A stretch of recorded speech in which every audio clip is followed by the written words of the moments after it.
If you've been in this toy collecting game for any amount of time, chances are you've got a bunch of weapons and accessories that you can't identify and you've got no idea what toy they're supposed to go with. I know me personally, I've got hundreds, I've got boxes full of them and I've no idea what toy line they originally came from. So what I want to do in today's episode is using reverse image technology, try and find an easy way to identify this stuff moving forward, and I've got a lot to get through, so let's see how we get on.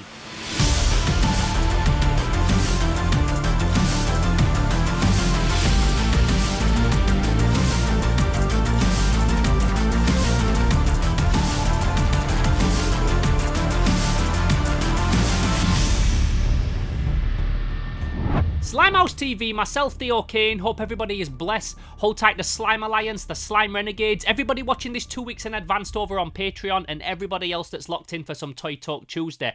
So, in today's episode, as I mentioned in the intro, I'm talking all about accessories. Over the years, I've gathered so many accessories from job lots and toy hauls, being at car boots and seeing a box full of toys and just picking it up and saying how much for the whole box. I've acquired boxes and boxes full of random accessories. And a lot of this stuff, I know what it goes with. A lot of the stuff I've got waiting ready for when I get like a nice loose figure to put them with. But there's also a shit ton of stuff in there that I've got no idea where it came from or what figure it's supposed to go with. And because I've been doing this for so many years, like I've got boxes of this shit. I've got a whole box dedicated just to Playmates, Toxic Crusaders, Ninja Turtles, SkeletonWarriors and all that stuff. I've got a box that's just full of Ghostbusters spares and accessories for Kenner Ghostbusters figures. I've got a box that's just Mattel Masters of the Universe. I've got a box full of guns and rifles and blasters and cannons. I've got a box that's full of just melee weapons, swords, clubs, knives. I've got a box that's full of just loose missiles and projectiles and the little bullets that are from spring-loaded guns that you get with action figures. I've got boxes full of big stuff, parts for playsets and armor and bigger guns and weapons that don't fit into little boxes. And then I've also got boxes that are full of ramble that I've been through many times, I've just not properly sorted them out. So a lot of this stuff might look like chaos, but it's organised chaos and I know what's in these boxes.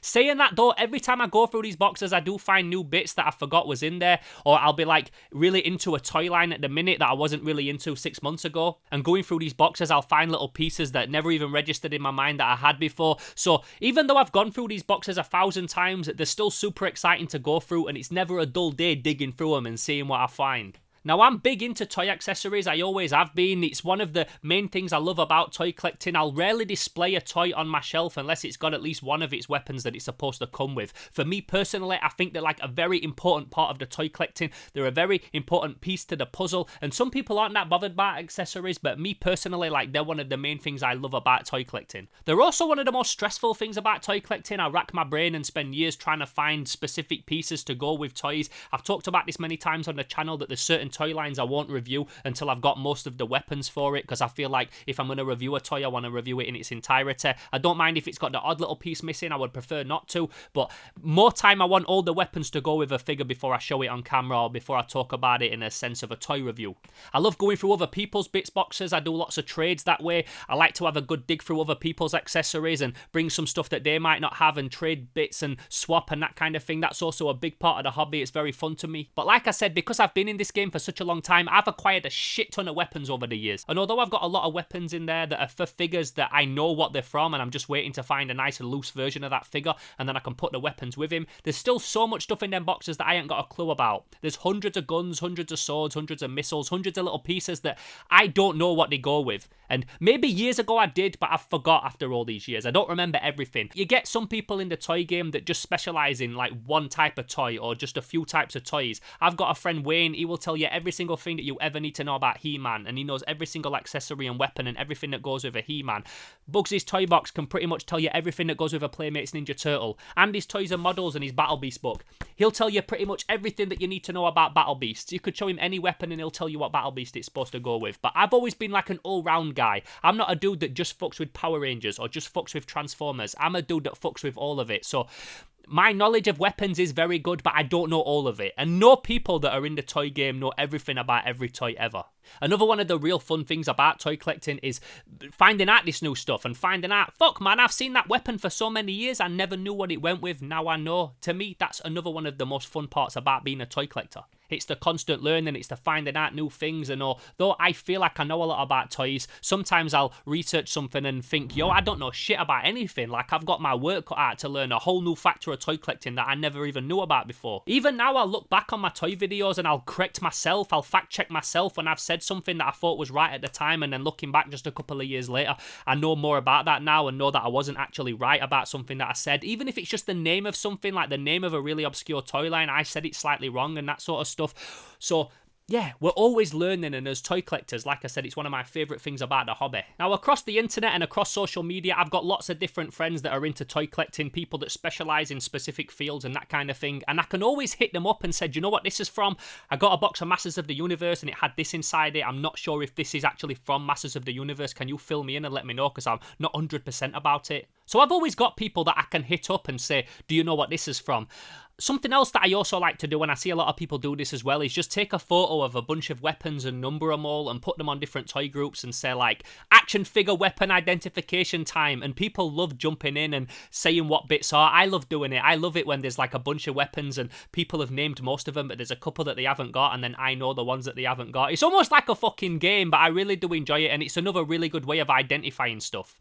Now, as you can see with the amount of stuff that I've got in these boxes, that would take fucking forever. Like, it's going to be pretty impossible for me to go through all these boxes and ever know everything that's in there. I sometimes look at them and I think, do you know what? I will die before I know what 80% of these weapons are inside these boxes. One day I'm going to die and someone's going to be lumbered with all this shit and they're going to have all these swords and guns and shit that they just don't know what to do with. So recently I was going through these boxes because at the minute I'm putting together a couple of toy lines from the 90s and I'm thinking, oh, I wonder if I've got any of those bits in my weapons boxes that I forgot about. So I'm going through and I did actually find some of them, but while I was there I thought, oh, I'll use Google Lens to see if it can identify any of the weapons. And then I thought, do you know what, this would make quite an interesting video, because I don't know any toy collector that collects any kind of toy in any field, modern, old, vintage, Transformers, Power Rangers, whatever, that haven't got some accessories that they don't know what they're from. So I started using Google Lens to identify some of the weapons, and I've gathered a bit of research for you today to tell you what I found from using it. Now, when it comes to this reverse image search technology, I know that it's not a new thing, and I know lots of toy collectors do use it for identifying things. And years ago, I remember using it on Google where you could like import an image and search and it'd bring up stuff that relates to it. But it's never been easier now that you can just do it on your phone at the touch of a button. I also know that there's lots of different options you can use. There's lots of different apps for this. Apple will have got its own app, but I like to use Google Lens because that's the one that most people use. That's the one that's renowned as the best. It's the one that most people I know talk about. So that's the one that I've been using, and it's the one that I'm going to be talking about using in this video. But if you do know a better one, then feel free to let me know in the comments below, because I didn't do a deep dive into different programs. I had a quick look at the top 10 and Google Lens was always like in the top 3 of all these different engines that search, and all use the same technology anyway, but Google Lens was always like the one that most people talked about, so that's the one that I've used today. But like I said, if you know a better one, then by all means feel free to let me know in the comments below if there's a better one to use than Google Lens. And explaining the technology very simply, basically you import an image into the app and then AI tries to find what that image is by searching the internet like a million miles a second. So if you took a picture of a Chihuahua dog, within a few seconds it would bring up a bunch of Chihuahua dogs. There's been apps around for years where you can take a picture of a flower or a leaf or a tree or a fruit, and AI would tell you exactly what it is and what that plant is and what kind of flower that is. It's really clever. I love this technology, and if I can apply it to my toy collecting and make me look for accessories a little bit easier, then I'm all for it. So the first thing I found out is the best way to take a picture of something that you're trying to identify is to get some nice lighting and take a photo of it on a white background. If I'm doing toy accessories, anybody that's going to be selling toy accessories and stuff on eBay will usually take a picture of them on a white or a plain background. So if I'm trying to search for like a bow and arrow of a certain figure that I don't know what it's from, and somebody's put these on eBay in the past and said what they are, chances are they've took a picture of them close up on a well lit nice blank background. So when you import that picture into Google Lens, that's going to search pictures all over the internet, and if it can match it to ones that's already been listed on eBay and stuff like that and tell you what it is, then that's the result that we want. That's what we're hoping for today. I hope I've explained that clearly enough. I know that like I'm not very good at explaining things. I go around the houses a bit, but that's like as clear as I can make it for people. But you might know all about this anyway, so this is just for the people that aren't fully up to date on it, because although this has been around a while and I've used it in the past for like translating Japanese text on toys, or when I'm buying like ramen from the Chinese supermarket and I want to make sure that it's not got meat in, I'll use the Google Translate app on the Google Lens to tell me the ingredients in English, but I've rarely used it for toy collecting and stuff, so you might be fresh to it as fresh as I am. So anyway, I've been playing around with this technology for like the best part of a day, searching different weapons, some obscure stuff, some well-known stuff, some stuff with a real distinct shape, some stuff with a quite a generic shape, and this is what I've come to the conclusion of the best way to use Google Lens. So I started out by searching Mattel Masters of the Universe weapons, stuff that I know what it's from, but I wanted to see how easy the technology picked it up. And whenever I searched anything from Masters of the Universe on the plain white background, it found it pretty much instantly. 99.9% of the time, it always knew instantly what it was, and if it didn't, if I scrolled down a little bit further, it would find what I was looking for eventually. And what this is really helpful for, like I said earlier, if you got a big box of Motu at a car boot, you found a big box of Masters of the Universe and it was full of Masters of the Universe figures, but then some other stuff as well, you might find a few weapons in there that you're not sure if they're from Masters of the Universe or not, so it's helpful to put it in there, and then that will tell you if it's from Masters of the Universe or not, because Masters of the Universe is so well documented online that if it exists, it will come up. In an alternate world where you went to a car boot and found a bunch of Masters of the Universe figures in 2022, like, I know that's unheard of now, but let's just say that you did. But yeah, it feels like it would be a great guide for that kind of thing. If you had a bunch of weapons and you weren't sure if a couple of them were from Masters of the Universe or not, this would be a great guide to tell you if they was or not. I found the same thing worked for Ghostbusters. It didn't bring everything up as instantly as it did Motu, but again, they're a toy line that's very well documented, so everything that I put through that was Ghostbusters, it did find it eventually. I then searched some Playmates Ninja Turtles weapons, and they were pretty 50-50 weirdly, so some of the early stuff that came with the first run of Ninja Turtles, it found straight away, but then I searched for like General Trag's gun, and it didn't find it. You can also search for keywords, so you can search an image, and then if it's not bringing anything up, you can put some keywords in as well, and I searched Trag, Traag, Trag, the way that you spell it, and it still didn't bring it up. It also didn't work when I tried to search for Slash's mace, the Playmates figure Slash, his pink mace. That didn't bring it up, and I typed in Slash and it didn't find it. But then I searched for Sergeant Banana's rifle and it brought that up straight away. So it seems with Playmates Ninja Turtles stuff, it's pretty 50-50. Not sure why. To me, Ninja Turtles weapons are something that would be just as documented as Kenner Ghostbusters or He-Man figures, but for some reason, it was pretty 50-50 when I searched for Playmates Ninja Turtles weapons in particular.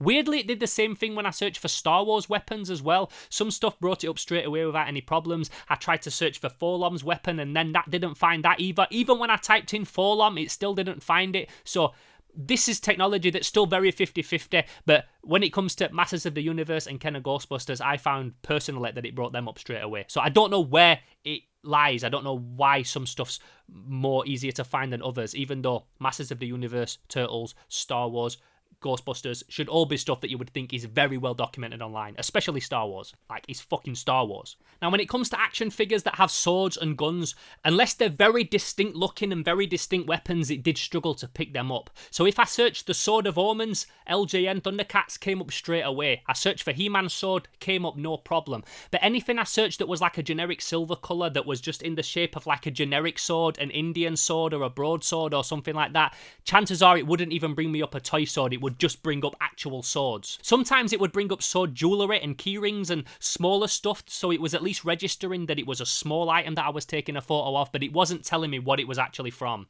I even searched an infaceable sword, which to me is a very distinct shape, and it didn't find it, and then I even searched it again and typed in the keywords infaceables, and it still didn't bring it up. So I find that even if the sword is a very distinct shape, if it's not from like a real well-known IP, then it struggles to tell you what it's from. I found the exact same thing with guns, even worse with guns, because there's so many toys that just come with like random AK-47s or Glocks or machine guns that just look like a generic gun, that it just brings up guns in general. It won't bring up a specific gun unless it's a very specific shape, and I found that that was the case with the General Trag gun, that it looked too generic for it to pick up that distinct gun, yet the Playmates Sergeant Banana's gun, it picked up straight away because it's a distinct colour and a distinct shape. So if you're searching for guns on there, you're probably just pissing in the wind, because it's just going to bring up any gun that it finds online that looks remotely like the shape that you've just fed into it. I found this was also the case for staffs. Whenever I got a figure that had a staff, unless it was the Skeletor Havoc staff, which it found straight away, other stuff it didn't find as easy. It was bringing up coffee stirrers, walking sticks, other random staffs,